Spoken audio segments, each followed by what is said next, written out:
ৰামদিয়াত শুশ্ৰূষা হেতু শীৰ্ষক বৃহৎ স্বাস্থ্য শিবিৰ সম্পন্ন। অসম চৰকাৰৰ উদ্যোগত সমগ্ৰ ৰাজ্যজুৰি বিধানসভা সমষ্টি ভিত্তিক যি বৃহৎ স্বাস্থ্য শিবিৰ আয়োজন কৰা হৈছে তাৰ পৰিপ্ৰেক্ষিতত হাজো শুৱালকুছি বিধানসভা সমষ্টিৰ উদ্যোগত আজি ৰামদিয়াৰ বিনন্দী চন্দ্ৰ মেধি মহাবিদ্যালয়ত শুশ্ৰূষা হেতু শীৰ্ষক বৃহৎ স্বাস্থ্য শিবিৰ অনুষ্ঠিত হৈ যায়। ইয়াৰ লগত সংগতি ৰাখি এখনি স্বাস্থ্য সম্পৰ্কীয় জনসজাগতা সভা অনুষ্ঠিত হয়।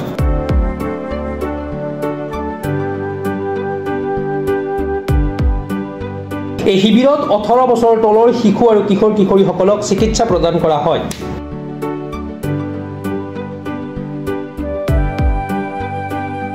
এই স্বাস্থ্য শিবিৰত শিশু ৰোগ বিশেষজ্ঞ, স্ত্ৰী আৰু প্ৰসূতি ৰোগ বিশেষজ্ঞ, মেডিচিন বিশেষজ্ঞ, হৃদৰোগ বিশেষজ্ঞ, অস্থিৰোগ বিশেষজ্ঞ, স্নায়ুজনিত ৰোগ বিশেষজ্ঞ, চৰ্মৰোগ বিশেষজ্ঞ, চকু ৰোগ বিশেষজ্ঞ, নাক কাণ ৰোগ বিশেষজ্ঞ আদিকে ধৰি প্ৰায়বিলাক বেমাৰৰ অভিজ্ঞ চিকিৎসকে সেৱা আগবঢ়ায়।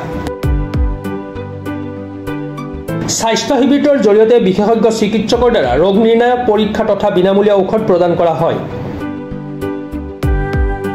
এই স্বাস্থ্য শিবিৰত কামৰূপ জিলাৰ আয়ুক্ত দেৱকুমাৰ মিশ্ৰ, হাজো শুৱালকুছি বিধানসভা সমষ্টিৰ বিধায়িকা সুমন হৰিপ্ৰিয়া, হাজো মহকুমা চিকিৎসা আৰু স্বাস্থ্য বিষয়া ডাক্তৰ গৌৰাংগ দাস, শুৱালকুছি মহকুমা চিকিৎসা আৰু স্বাস্থ্য বিষয়া ডাক্তৰ দীপক চন্দ্ৰ দাসকে ধৰি জিলা স্বাস্থ্য বিভাগৰ বিষয়া উপস্থিত থাকে।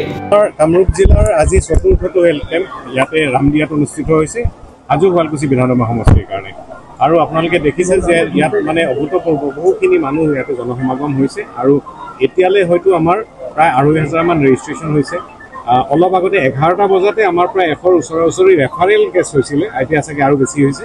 আমি আশা কৰিছোঁ যে বহুখিনি আমি ইয়াৰে মানে যিখিনি চিকিৎসা সেৱা প্ৰয়োজন আছে তেনেকৈ ৰোগী চিনাক্ত কৰিব পাৰিম আৰু সেই ৰোগীসকলক আফটাৰ আজি ৰেজিষ্ট্ৰেশ্যন কৰাৰ পাছত তেওঁলোকক আমি ৰেফাৰেঞ্চ পদ্ধতিৰ জৰিয়তে ৰেফাৰেল পদ্ধতিৰ জৰিয়তে তেওঁলোকক আমি উন্নত চিকিৎসা পৰৱৰ্তী সময়ত বিনামূলীয়াকৈ দিব পাৰিম।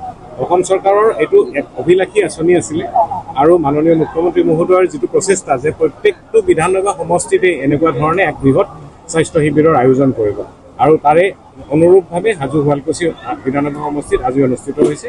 আমি এইটো আশা কৰিছোঁ যে এই সমষ্টিৰ অভ্যন্তৰৰ পৰা সকলো ৰোগীয়ে চিকিৎসা সেৱা লাভ কৰক আৰু পৰৱৰ্তী সময়ত তেওঁলোকৰ সকলো বিনামূলীয়া চিকিৎসাৰ গোটেইখিনি মানে প্ৰচেষ্টা ৰাজ্য চৰকাৰে হাতত ল'ব আৰু উদ্দেশ্যটো এটাই যাতে কোনো বাদ পৰি নাযায় আৰু পৰৱৰ্তী সময়ত যদি আজি কেনেবাকৈ চিনাক্তও হোৱা নাই তেতিয়াও সেই ৰোগীখিনিক আমি চিনাক্ত কৰি তেওঁলোকক পৰৱৰ্তী সময়ত চিকিৎসা সেৱা প্ৰদান কৰাৰ বাবে জিলা প্ৰশাসন তথা স্বাস্থ্য বিভাগ প্ৰতিশ্ৰুতিবদ্ধ। আমাৰ হাজো শুৱালকুছিৰ সকলো প্ৰগ্ৰেমে ৰাইজে অভূতপূৰ্ব সফলতাৰে পালন কৰে আৰু মুখ্যমন্ত্ৰী মহোদয়ৰ যিটো আমাৰ মাৰ্গদৰ্শনেৰে আমাৰ স্বাস্থ্যমন্ত্ৰী মহোদয়ে 104টা সমষ্টিত যিটো মেগা হেল্থ কেম্প কৰিছে আৰু মই ভাবোঁ আমাৰ হাজো শুৱালকুছিৰ তেখেতে উপস্থিতি দেখি পেলাই নিশ্চয় ভাল পাব। ইমানখিনি আজি আমাৰ ইয়াতে পেচেণ্ট আহিছে, ইমানখিনি আমাৰ ৰেজিষ্ট্ৰেশ্যন হৈছে আৰু বহুত ৰিফাৰেল কেছেছো আছে আৰু আমি আমাৰ গোটেই যিখিনি আমাৰ হেল্থ ৱৰ্কাৰ আশাকৰ্মী আমাৰ গৌৰাংগ দাস, আমাৰ দীপক দাসে লাগি আছে, আমাৰ ডাইৰেক্টৰ হেল্থৰ মাৰ্গদৰ্শনত যে আমাৰ যিমানখিনি আমাৰ কেছ আমি পাইছোঁ যাতে আমি তেওঁলোকক ভালকৈ আমি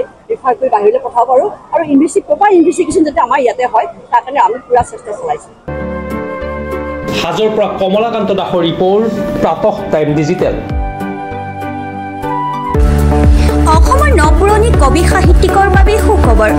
প্ৰভাতী অসম সংবাদ গোষ্ঠীৰ দ্বাৰা পৰিচালিত সাপ্তাহিক কবচে আয়োজন কৰিছে এখন কাব্যগ্ৰন্থৰ প্ৰতিযোগিতা।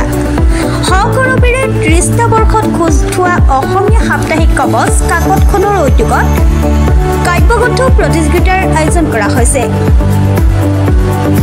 2022 চনৰ পৰা বৰ্তমানলৈ প্ৰকাশিত অসমীয়া কাব্যগ্ৰন্থ দুকপিৰ লগতে লেখকৰ সম্পূৰ্ণ নাম ঠিকনা সখীয়াকৈ লিখি অহা 30টা মেম্বৰৰ ভিতৰত তলত দিয়া ঠিকনাত ডাকযোগে পঠাব পাৰিব।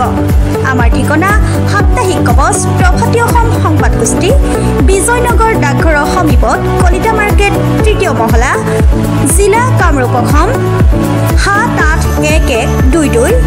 মোবাইল নম্বৰ হৈছে 9435114666 অথবা 6003971898 অথবা 9864084600 অথবা কাৰ্যালয়ত হাতে হাতে জমা দিব পাৰিব।